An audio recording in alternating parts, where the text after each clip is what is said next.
And we are recording, so go ahead. I could pause it until we start if you want.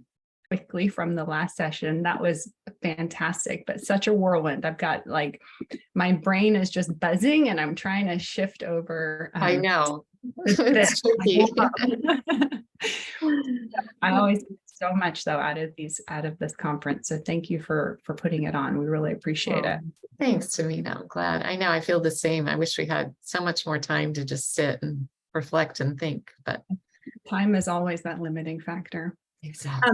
Anyway, let me say who I am, and then I'm going to hand it over to Johnnie for a little while. So my name is Sumita Jaggar. I work as a teacher supervisor along with Johnnie and a team of fabulous teacher supervisors at UC Santa Cruz. And I'm going to hand it over to Johnnie now. So I also am a supervisor and teacher at the program at UC Santa Cruz. I work with multiple subject student teachers, and Sumita, with all her grand talents, works science and mathematics. So we complement each other pretty well here. So in this session, we're going to be talking about our work with lesson study. Some of you may have visited us in past years. We've been doing this work for a few years now. I'm going to give a little bit of overview in a moment.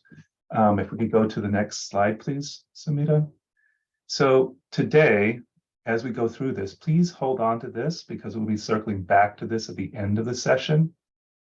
So we have a model where we have students involved in setting out cases, and it's all about their talk and their problem solving and their inquiry to better their teaching. So we want you to hold on to this question. Why are we choosing to work with our student teachers in an inquiry discursive model? Now you're going to have the chance to see this in action. We have a few of our great student teachers in video, and you'll get to see what this looks like to help this inquiry about inquiry. So what we like to do is make sure that you have some sense of the structure of collaborative case inquiry. That's the formal title we give to this. And an example of what it looks like in practice. Along with the theme of this conference, we want to think about the talk itself. I'm going to go into that in a moment, especially after Micah Pollock's talk. So much of this is about student teachers learning how to talk the talk of teachers. And a central piece to this is about equity of voice. So we'll come to that as well. And we want for you to formulate some ideas about what this might look like in your context. We know that the way we go about it is maybe not the way you might have available to you, or you might think you might have some other way to think about it for yourselves. But there might be some core things, some essential ways we go about working with our student teachers, about their practice, about their talk, about their problem solving, about their inquiry, that you might want to find places for in your own practice with your student teachers.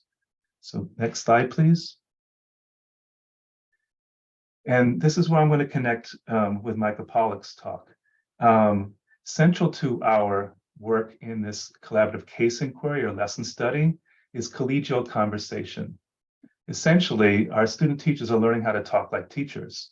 They're learning how to talk the talk with peers to get their ideas out and work through discourse, through dialogue about what matters to them. So if we think about Micah Pollock's talk, and it came up a little bit in her debrief of the session she had, the small group. How do beginning teachers learn to talk the talk of teachers? How do they learn to talk about what matters?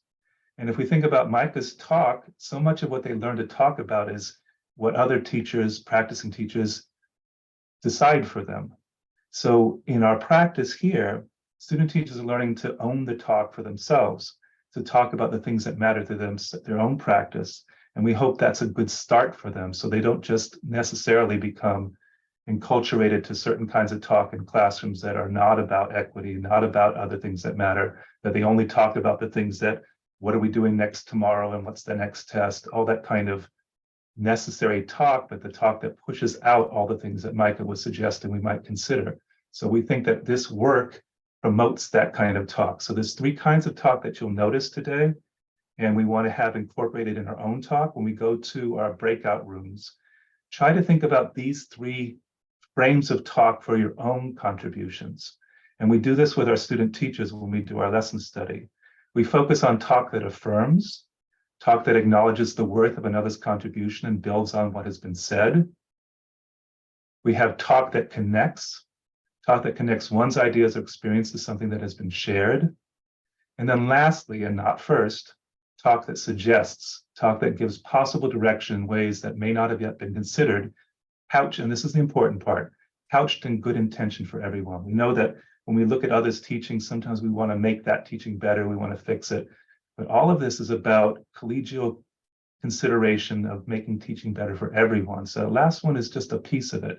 So talk that affirms, talk that connects, talk that suggests. And we're going to be using this talk in just a minute here because we're going to ask you to visit with each other in small groups. So I think Sumita's going to set that up. So next slide, please. I hope I'm going to be able to set it up. So I was just looking, and I'm not a co-host, which means I don't have the ability to send you into breakout groups. And I'm wondering if Lisa, she said she was going to step out and grab a cup of.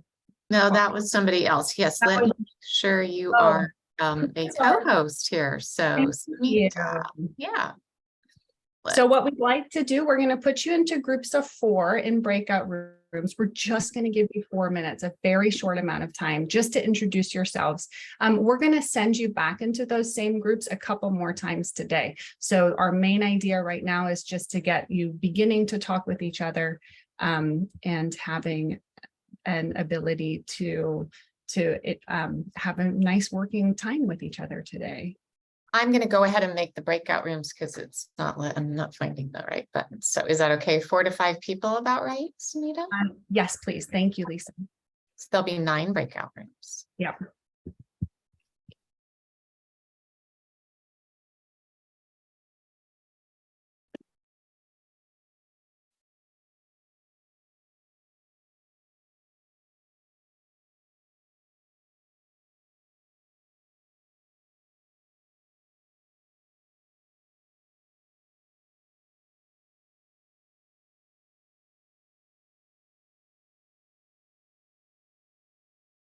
Can I make a suggestion, Sumita or Lisa? Could you send a note to them with that second prompt?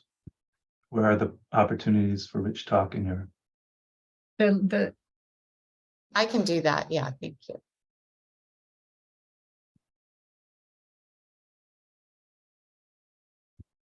What?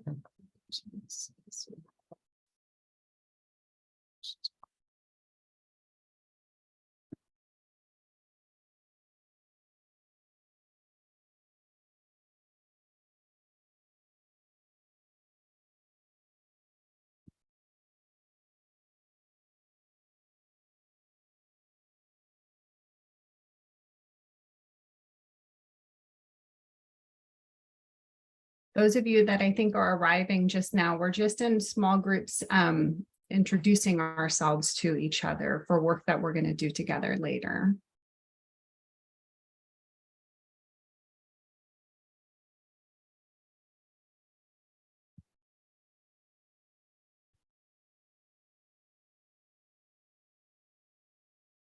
Do you want them to also have that second question, though, Sumita? Sure, that'd be great. I mean, they've got just a few more minutes, so. But yes. Helen and Bev, if you want to, you could stay here. We could just talk together. Oh, certainly. Thank you very much. I was going to just assign you to a room, but yeah, you might as well stay here. Okay. Thank you, Johnnie, and thank you, Sumita. Johnnie, who are you? I teach at UC Santa Cruz. I'm a lecturer and a teacher supervisor for mostly working with multiple subject folks. Okay. You're my twin. How? Oh, really? I didn't know that. I do the same thing, except that I work at San Jose State, and I grew up in the Watsonville area. And I used to go. You're going to hear Johnnie and I slide back and forth between using our colloquial term lesson study for what we do, which is how we started. Those of you in math education know that lesson study is a pretty formalized process that's been used here and in Japan.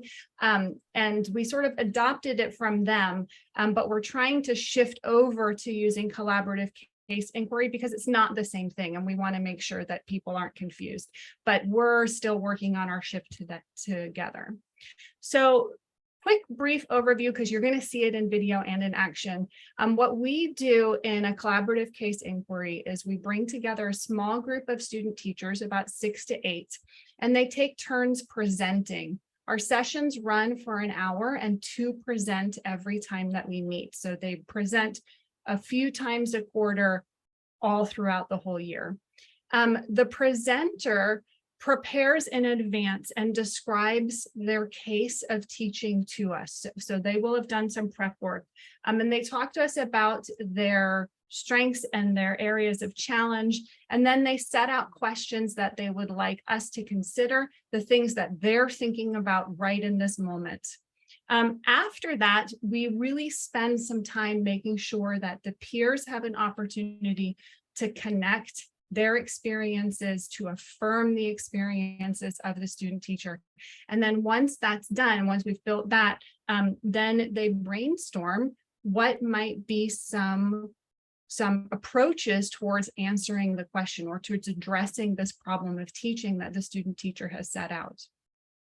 Our role, as we call it, I think of ourselves as the facilitators, and our role is to summarize what's been happening so far. It might be to add further questions or prompt further questions to deepen the conversation, but we try pretty hard to stay out of the conversation as much as possible. In the beginning of the year, of course, we talk more, but by the end of the year, the student teachers pretty much run the whole process themselves, and their conversations grow deeper and richer faster the less we talk. That's what we found. The less we talk, it's often the better it goes. At the very end, we put some onus back on the presenter and we ask them to reflect in the moment, to think about what it is that they're taking away from the conversation that we've had together and to share their plan for next steps. We talk about it as giving them their homework for what they're going to do.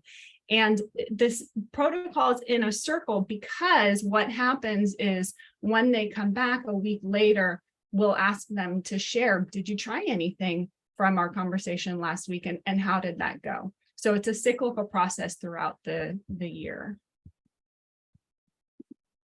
Thank you, Sumita. So I'm going to share now just the questions from the protocol itself. And I want you to give particular attention to one piece of this. So you'll see the first block is all in green. And this is just a description of the case of teaching. These have evolved over the last 3 years. We've refined our question protocol. We think we're doing much better by it now. There's been some changes over time we might add along in this presentation. But you can see it's about giving a description of the activity, describe what how students responded to prompts, etc. You can see the first part, all in green, is very much student-centered. We want our student teachers to be thinking about what their teaching was about how the students lived it and responded to their teaching. It's not just about what they did, it's what students did in response to their teaching. So a lot of that first part is about, so you taught, what happened, what were students doing, and how did you make sense of it? Now, the yellow part in the middle is one of the ones we've added over the last 2 years or so that we've given a lot of attention to. So this is considerations for engaging and teaching all students. The first block of questions, they all come from lessons we learned through lesson study. There have been cases of that have been presented by our student teachers that really pushed us to say, well, where are these questions? We should have questions for these considerations that push everyone. So you can see the first one. How did you work to ensure the talk was equitable? All students had opportunities to share their thinking. That's because we see this a lot in our observations, but our student teachers bring this up a lot too. How are my students, who was talking, who was not talking? How do I make it more equitable? What attention do I give to talk? So that's the first one under equity and access. The second one we give good attention to as well is, how did you attend to status differences to ensure that all students were able to make the most of your teaching? Now you can imagine with these particular questions, going through lesson study again and again and again, they become part of the ways the students think about and talk about equity. They become, part of their repertoire for what they think about and how they talk about things. The last one's a lot about their own teaching. What biases needed to be considered that might have shaped participation? So that's in their planning, things that came up along the way. And to consider the equity considerations, we add UDL considerations at the bottom as well. So all the things about representation and expression, etc. The last part is just the reflection piece. And that was the blue part, but this, yeah, sorry, Sumita. This is the part that generates the questions that will be looked at in the lesson study itself. So student teacher will set out the questions that will generate the conversation. So the next piece, next slide, please. This is just thinking about the processes and just the kinds of talk again. Throughout this process, talk that affirms, talk that connects, talk that suggests. Hold on to this because the next piece is going to be work for you. We're going to be sharing a case of teaching. I'm going to give it a little context first. This is one of our student teachers, Nicole, wonderful, wonderful student teacher. She was a bilingual candidate. She's working in a dual immersion program, working in Spanish. A good number of her students are Anglo. You need to know the context of the lesson. She's working on a lesson where she's teaching about Spanish grammar and particularly about accents. She's going to present and give you some context for it, but one of the things to pay attention to are her own talk about what she's confident in and what she needs to work on for herself. So the first 10 seconds or so, she's going to talk about just her weekly activity, but then we're going to get into her problem of practice. We like to call it problems of practice. Thank you, Sumita.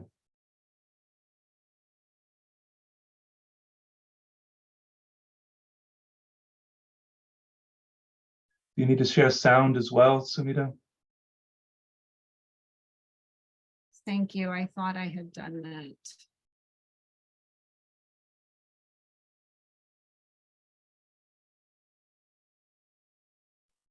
I was a part of a lesson on grammar in Spanish. That was a whole class. I've really just been working with whole class. I haven't done much group work lately. And then should I skip forward to the next part? Yeah, that would be good. Okay. So Here.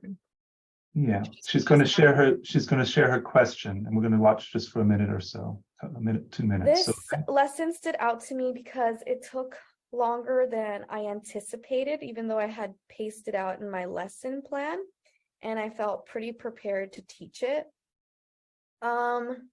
I think some struggles that we had or some struggles that I've been having are maybe trying to find a balance between learning as a class and like being a teacher, because I feel like I've been pretty honest with like my process, and my students know I'm a student teacher and they know like I'm getting ready to take a Spanish test. So we've been doing stuff together. So we really have been learning a lot of these things as a class, and I'm pretty honest with them about it because I think that just makes the learning more genuine. And I like to see them like correct me or be like, hey, like, oh, that doesn't look too great, or I like it when they question the stuff that we're doing in class. So trying to find a balance with learning as a class and also like being the teacher, because it does kind of hinder our like lesson and make things run long. I'll show you guys what I'm talking about. I actually took a video of it. And I'm gonna play a little bit of it for you, if that's okay. Yeah, So we're only showing you a little bit of this.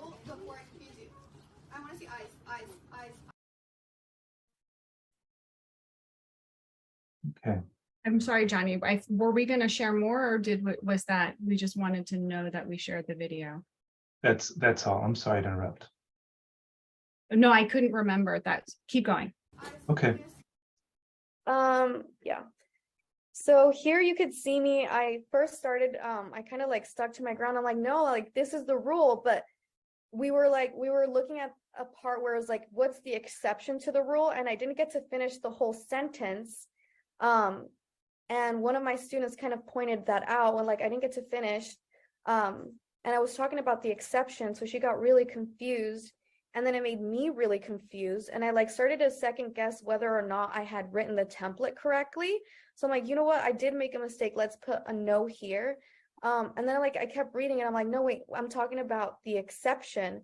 So it's kind of like finding that clarification. But it was also like, I also like started to doubt myself, and then it like started to confuse everyone. So I feel like that's where I had a little bit of trouble. Yeah. I don't know if anybody has any suggestions. Yes. Okay, so there's going to be talk from peers coming up right now. And so if you want to think about the talk that affirms, the talk that suggests, the talk that connects as it comes along. And what we would like you to do is, after you see this portion, is you're going to be in groups again, and you're going to think about the talk. So pay attention to the kinds of talk, and you're going to talk about how peer talk mattered in the following segment. Does that sound right, Sumita?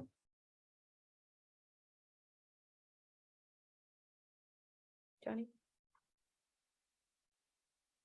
Appreciating this very much. I'm just going to say that you've given us a really good case of teaching, because that kind of in the moment, having to figure things out while people are staring at you and you're supposed to know, is one thing that happens to all of us. So I think this is really worthwhile. Thank you, Nicole, for putting this up there for us. Yeah, no, I was like on the spot trying to figure it out. I'm like, isn't that? I was like so confused. I was like, isn't that, like, I had studied it the day before, and I'm like rereading it. And then like I finally figure it out, but at that point we had lost so much time like trying to like clarify it and stuff. Like we got to a point where like we felt good about it, and I clarified it, and like I even set up an example on the board, but we kind of ran out of time to do individual practice. Like we had gotten a clear idea of what the rule was after I had struggled through it, and we had like kind of talked about it. But we ended up running out of time. The kids had to go to lunch, so we didn't get enough individual practice. And that also kind of felt like, I mean, I was really happy that like we were able to clarify it and work through it. But it's also like they didn't get that independent practice. And it's like kind of like trying to decide, like, because we have to move on to the next thing, you know, it's like you can't spend too much time on one thing because there's always stuff that we need to move on towards. So I'm like trying to figure out what a good way to balance out, like being like learning with the class and also like knowing, or I guess like teaching. I don't know. Fabi?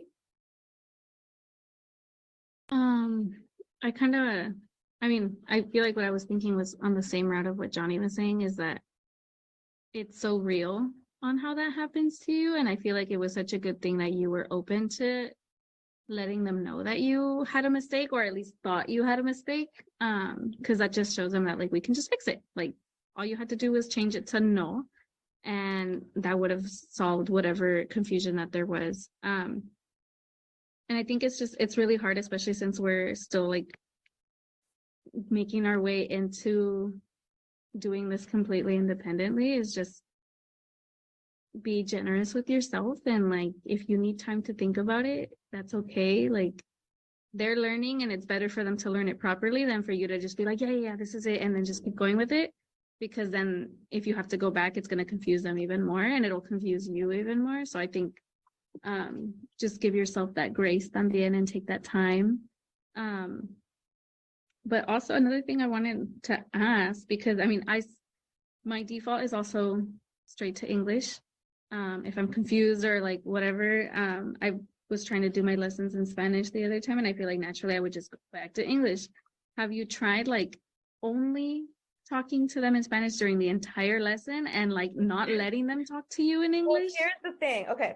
So my default is usually English too. So sometimes like even when I'm reading the lessons, I like try to translate it almost in my brain, but I'm like, that doesn't work. So now when I write my lessons, I like write them in Spanish, because at first it gets me in that mode. Like I have to write them in Spanish now. So I write my lesson plans in Spanish, and I do all the notes that I need to do in Spanish so that I'm thinking in Spanish.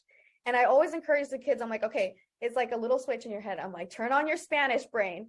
But when I'm like, I feel like sometimes when I'm trying to get them to understand something, I kind of switch over to English, or I try to use English to like get their attention. Because I feel like sometimes when I start to speak in Spanish, it's kind of like, ooh, they don't really hear anything. But I'm able to like sometimes grab their attention when I'm able to like speak in English, or if they hear me speak in English.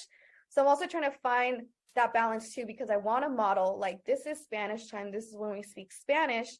But at the same time, like English does kind of come into that, because their default is English, and sometimes it will respond to me in English. And it's just kind of like, it really is trying to find that battle. Like like part of the rule was like, I think it was like, en la penúltima sílaba. What does penúltima mean? Because that's not very common to hear in Spanish. So it's like, what does that even mean? What does it mean in English? And it's like, oh, second to last. That's much easier to remember than antepenúltima, because we never use that in Spanish. But yeah, I don't know. What do you guys think about using both or not? Just a small thing.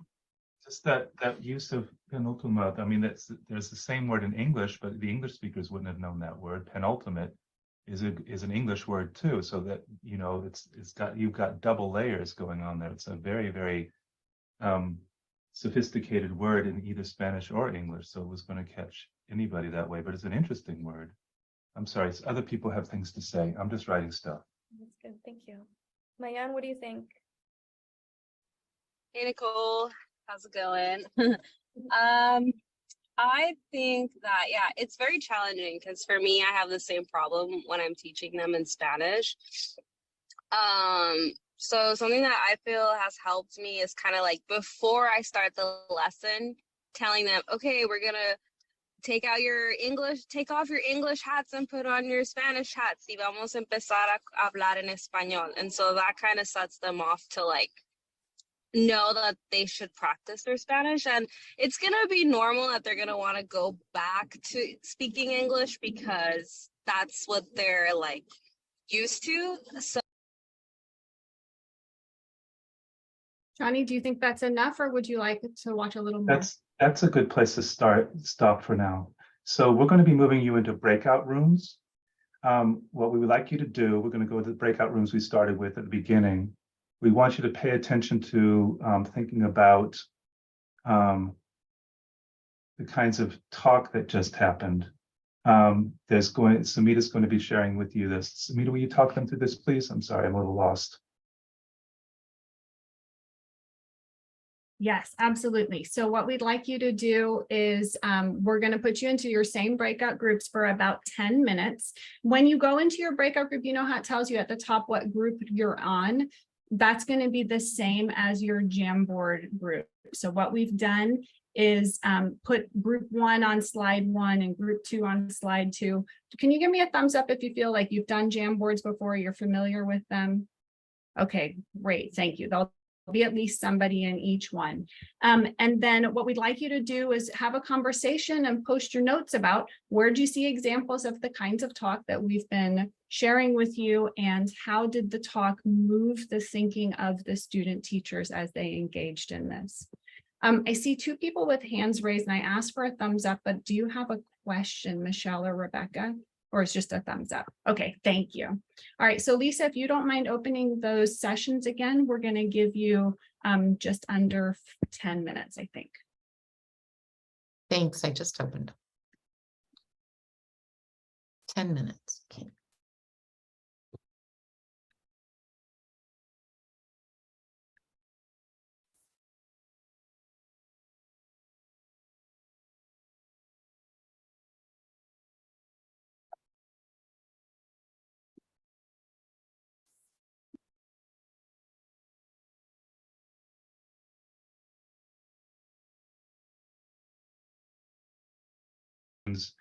Got to see some suggestions, a lot of affirmations. You could see that the affirmations were so easy for the student teachers to give each other. They do build community through this process too, which is one of the goals of our lesson study.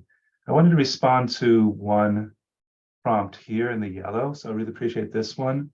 This is from group 6. What would the facilitator do if the student teacher did not see challenges with the lesson? How would a student teacher who sees good respond to suggestions? So the first part, Sumita and I have had interesting interactions about over the course of the year. We had one particular case where a student teacher was sharing responses to some behaviors things in the classroom, and it was like, for Sumita and I, it was not okay, the ways in which the student teacher was responding to it. Very kind of punitive, very kind of narrow, not restorative, none of the things we might want. And then what happened, because our student teachers are beginners, some of them suggested the similar things. They would go down that road. And so our role as facilitator then was to ask the question, give a prompt, to shift the thinking, not to give them the thinking, but to ask them a question that would shift where they were with that proposition. And that's facilitator, we do have a role. It's not just talk about teaching however you want. We're the ones who are trying to set it out in a framework that moves them to very worthwhile ways to teach as well. So Sumita, shall we move to the next piece? What we're going to do now is show you the very end of the video. And this is where Nicole is taking up what was offered by her peers. And this is her response. So it's a synthesis. Now, what you see here, as far as my role, as I said just now, my role is to synthesize the conversation and to add prompts along the way to redirect if it's useful. But I was taking these notes the whole time. This was my job. So I wrote all this down while everybody else was talking. And you can see I name the people who are doing things. I make sure there's strengths, things to focus on, etc. So Nicole's going to speak about what she's taken away from this case that she's presented to her peers. I know. I mean, yeah, I've been practicing my Spanish too, and I've been telling them like, you guys, I'm gonna have this test, and that's actually been motivating them a little bit to want. They're like, oh, maybe we could do that in Spanish instead. Like we usually do math. They're like, oh, maybe we could do math in Spanish instead. Like my son needs to practice. Yeah, I think what's really been helping too is like standing my ground and like responding back to them. Like when they speak to me in English, I like it. It makes me feel uncomfortable almost, but yeah, like sticking my ground, like, and responding back in Spanish, even though they've given me English. Because like once I hear like English, like I feel like I want to spit back English. But yeah, like Mayan's right. Like I need to stand my ground, and like I think that's really gonna help if I'm able to respond back in Spanish to like kind of incite and like tell them like I want you to respond to me in Spanish. I also really appreciated the pair share tip to like kind of buy me some time a little bit. Because it is a little bit, sometimes it's like I'm so like nervous. I'm like, oh my God, they're all looking at me and waiting for me to like be able to like understand this and explain it to them. So I'm like more focused on that than actually seeing what's going on. So that was really helpful. And yeah, I mean, just thinking about everything. Thank you, Sumita. So you can see that Nicole has taken up from her peers all the good ideas, and she's making good sense of them for moving her teaching forward as well. So should we move to the next piece, Sumita?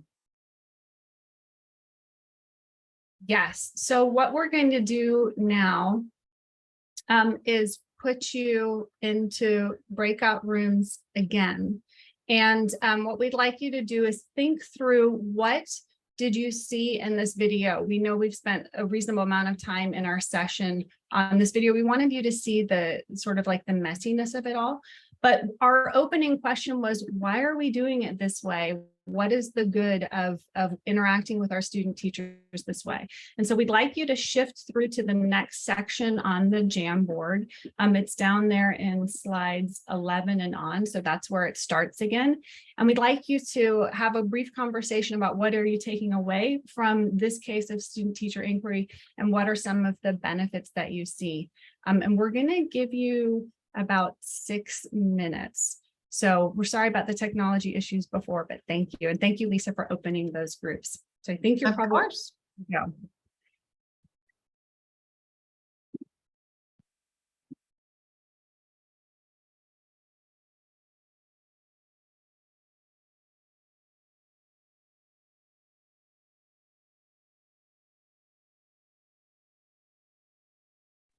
Hi, Drina. We had good interactions last year and the year before, I think. Yes, we did. I love your sessions, Johnny. I was taking the next group, but can you put me in my group 7? I don't know how to get in there. Thank you, Johnny. Great. And Sumita, great conversations. It's good to see you. Yeah, hi, Trina. Let's see. I was in room 7. Okay. You, I don't see let's see. Trying to find you here. Can I put myself somehow? Just trying to think. I don't see an unassigned person, but I see you here. Okay, I see join breakout room. Let me see if I can. Oh, there it is. Okay, great. Yeah, I didn't see you. Enjoy your peers.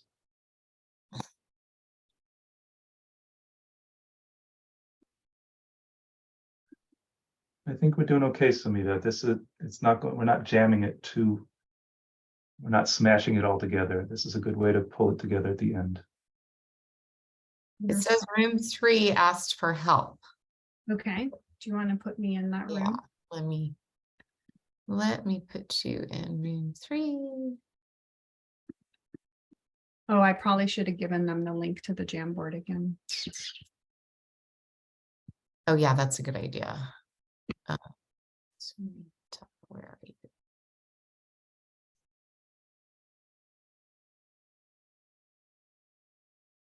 This is weird. I'm not seeing you on my list of participants. I'm in breakout 4 is what I was. Yeah, you're not here on mine. Not even 4. Yeah. Weird. Sumita. I'm just throwing some things out there that I'm seeing. Position student teachers as competent. Mhm. Student teachers learning to collaborate with colleagues. I'll join room 4 just to see. Thank you, Lisa. No, room 3.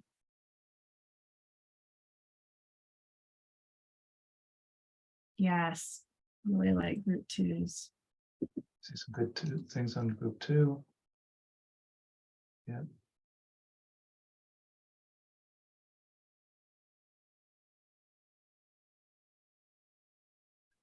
So given our time, the last thing we wanted to do was to imagine some taking it away for themselves.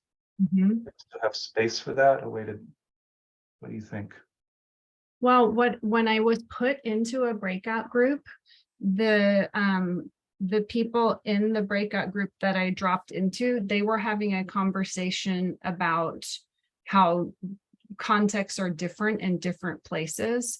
And so it was exactly the conversation that you and I sort of anticipated. We need to bring that one up when we come back. Yeah. Yeah. But I don't think we'll have time to put them in breakout groups again. So maybe what we do is we put them on the spot and say, we totally understand that our particular context can work in this way. And maybe you want to do that and then ask them to suggest ideas in the chat, or do you want me to? Did we have What we have coming up is affirm and connect to something you find. I don't think we have time for that. Not affirm and connect. I agree. I don't think we should do that. I think we should instead do.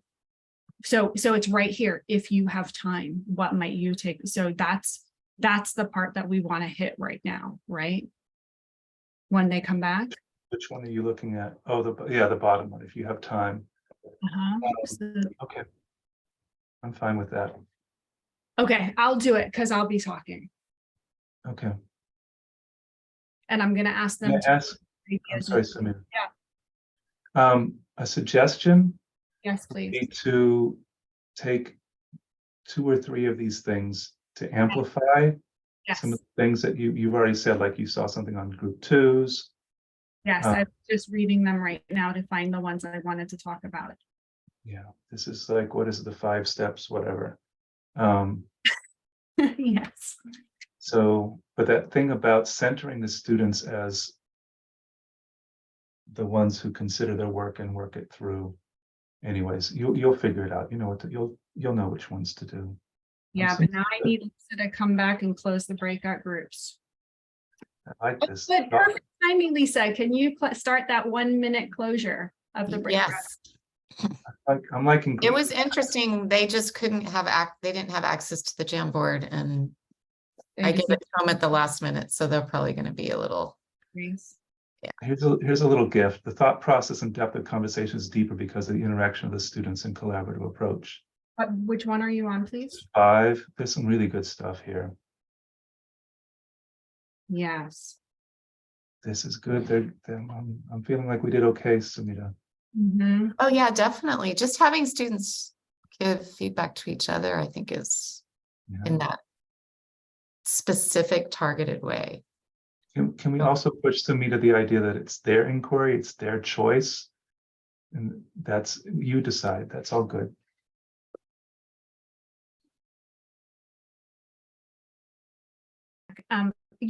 put so many fantastic thoughts and ideas into the Jamboard. If you haven't had a chance to flip through and see what other groups contributed, we really do want to suggest that you do that, because we're going to highlight a couple of them now, but there's, time is always that constraint. And so have a look at what other people said. One of the things that we really appreciated was this one on group 2. So positioning student teachers as the experts, it allows them to sort of take some agency over the work that they're doing and thinking about what their agency is as they move into this new context of teaching on their own. We really are trying to build people who are ready to not just do what they're told and check a bunch of boxes, but really want and see that they have power in a situation, which can often feel pretty powerless. I wanted to point out one on group 5, that they're building this deeper conversation through their collaborative approach. So we're really getting them to do that, and that they're solving these problems and working through these problems on their own. We appreciate that a lot.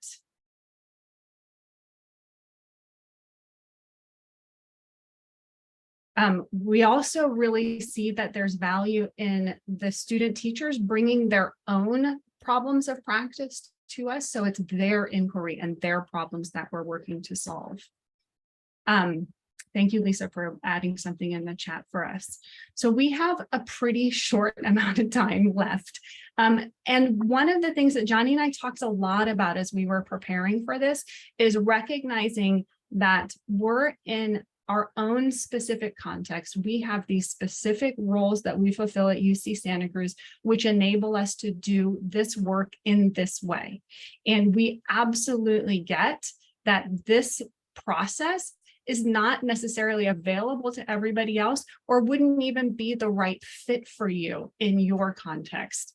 And we think that having these deep, open, rich conversations is incredibly valuable. And so one of the things that we wanted to ask you for is if you could think about what aspects of this process might work in the context of your teaching and your work with student teachers. And if you could share that in the chat, and especially we'd like you to share it also because other people might be like, oh, I really want to do this in my teaching, but I don't see how to fit it in. And so your ideas might enable them to have some ideas for themselves. So if you don't mind having a quick thought about what aspects of this work you would see building into your practice, or you're already doing in your practice, of having these conversations and how that works in your context to spurn ideas for other people, that would be really helpful. I'm just going to add a little bit, Sumita. So just going to the essential idea being, and this is what you wrote in the Jamboard, how do you get to those deep conversations? How do you center the questions that matter to the student teachers? How do you put them at the center of the talk about their teaching rather than it's always about somebody else? So a couple thoughts were, even within triadic dialogue with a cooperating teacher and your student teacher, how do you put the student teacher's questions at the center of it rather than some protocol you have to complete? How do you have groups of teachers working at the same site come together and have some kind of collaborative dialogue too? So there's ways to take the essential pieces of what we're doing here, centering student teachers' questions, their inquiry, their problems of practice. How do we find ways to put those into lots of different places within our work with them?